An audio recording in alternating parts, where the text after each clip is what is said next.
Well, welcome to the Startup Espresso. I'm Hall T. Martin, the host of the show, where we talk about raising funding for your startup and the time it takes to have an espresso. I hope you enjoy this episode.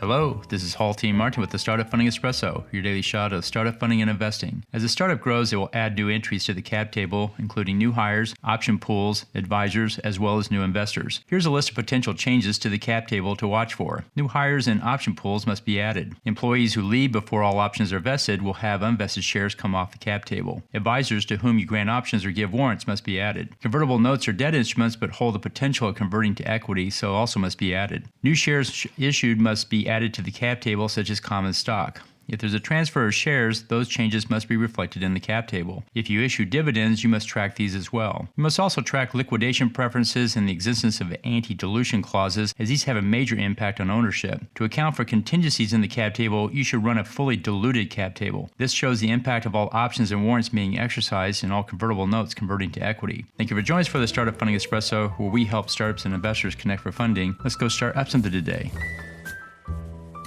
Hall T. Martin is the director of Investor Connect, which is a 501c3 nonprofit dedicated to the education of investors for early stage funding. All opinions expressed by Hall and podcast guests are solely their own opinions and do not reflect the opinion of Investor Connect. This podcast is for informational purposes only and should not be relied upon as a basis for investment decisions.